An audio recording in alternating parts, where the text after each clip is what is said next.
The year is 1581. Japan is a beautiful, blood-soaked mosaic of warring states. A land where the sword is the only law, and the Sengoku Jidai, the age of warring, states has ground the bones of 1 million peasants into the soil. In the capital of Kyoto, the air is thick with the scent of incense and wood smoke, but a new electricity crackles through the crowded streets. The gates of the Jesuit mission open, and through them steps a sight that halts the heartbeat of the city. He stands over 6 feet tall, a mountain of charcoal dark skin in a world of pale silk and iron. To the onlookers, he is not a man, but a daikakatone, a manifestation of a dark-skinned deity of prosperity, or perhaps a demon from the southern seas. The crowd surges forward. A sea of frantic curiosity so violent that doors are crushed and people are trampled just to catch a glimpse of the African giant. In the distance, at the Honnō-ji Temple, the most powerful man in Japan, the great unifier, Oda Nobunaga, hears the roar of the mob. He demands to see this stranger, convinced that the man's skin is merely painted with black ink. The collision of 2 worlds is no longer a possibility. It is an explosion. His true name is lost to the salt air of the Indian Ocean, buried under the layers of a stolen past. Likely born among the Yao or Makua people of East Africa, his early life was a symphony of survival and displacement. He was a product of the vast, interlocking cogs of the 16th century slave trade, snatched from the vibrant trade routes of the Swahili coast and thrust into the service of the Alessandro Valignano, the Jesuit visitor to the East Indies. He was a valet, a bodyguard, a human shield trained to navigate the treacherous waters of Portuguese colonies from Goa to Macau. He learned the tongues of his captors and the silence of a warrior. Every hardship, the biting cold of the sea, the indignity of the chain, the constant threat of a tropical fever was a forge. He was not merely a servant, he was an observer of power.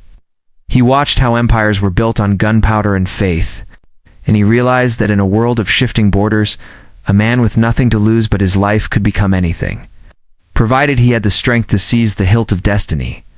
The meeting with Nobunaga was a trial by fire.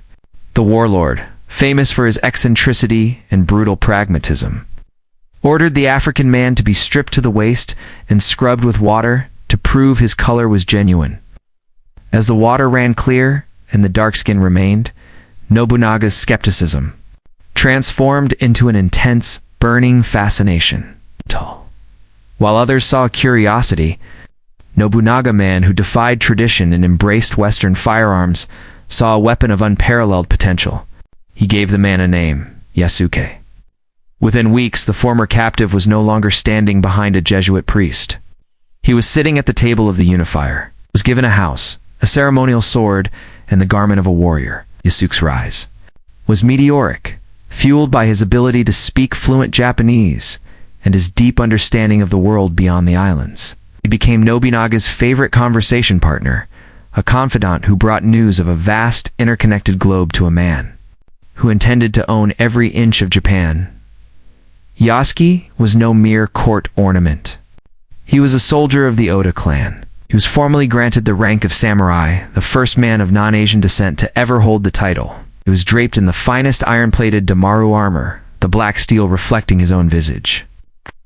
Rode at Nobunaga's side during the grueling military campaigns to crush the remnants of the Takeda clan at the Battle of Tenmokusan. On the battlefield, Yasuke was a psychological terror.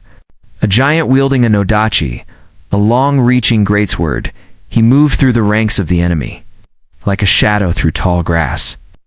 His presence signaled that Nobunaga's reach extended beyond the heavens, that even the forces of the southern barbarians were under his command.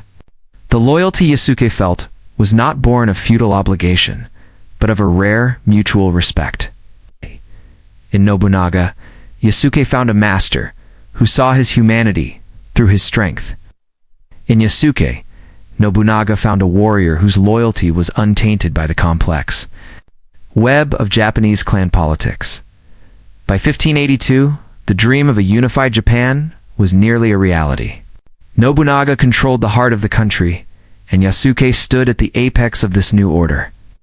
He was a fixture of the Azuchi Castle, fortress of gold and stone that symbolized a new era of Japanese culture and military dominance.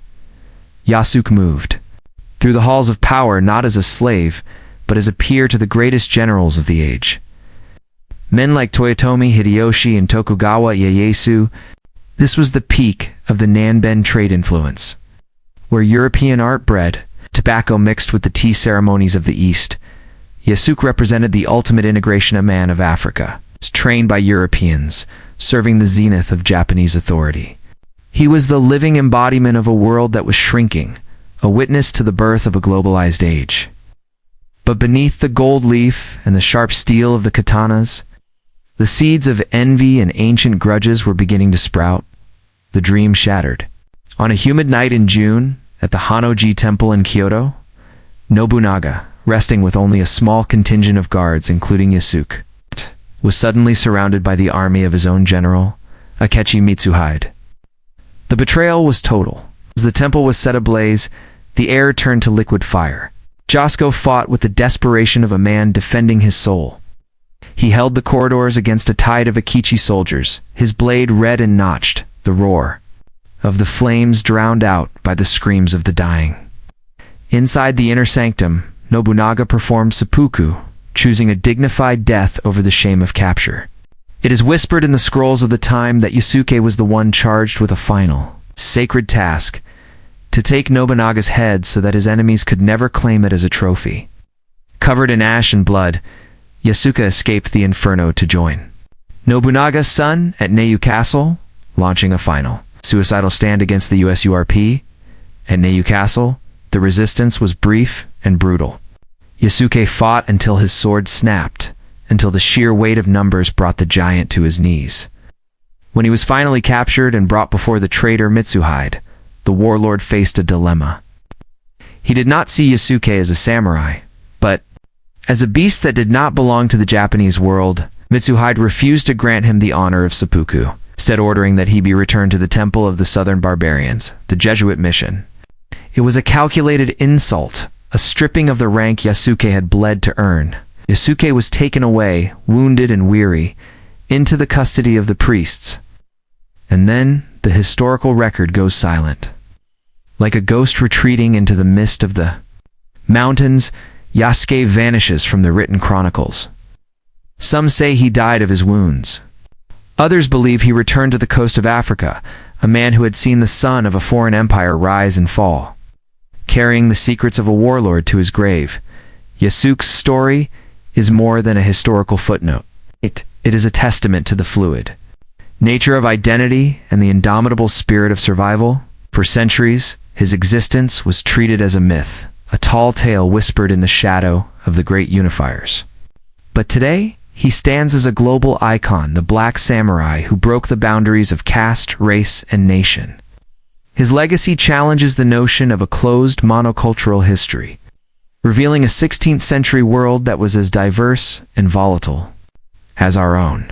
He remains a symbol for those who find themselves in foreign lands, proving that honor is not a matter of birthright, but of action. In the quiet temples of Kyoto, where the wind still rustles the leaves of the maple trees, the spirit of Yasuke remains, a reminder that once an African man stepped out of the chains of the past and into the armor of a legend, carving his name into the heart of great Japan with a blade of obsidian.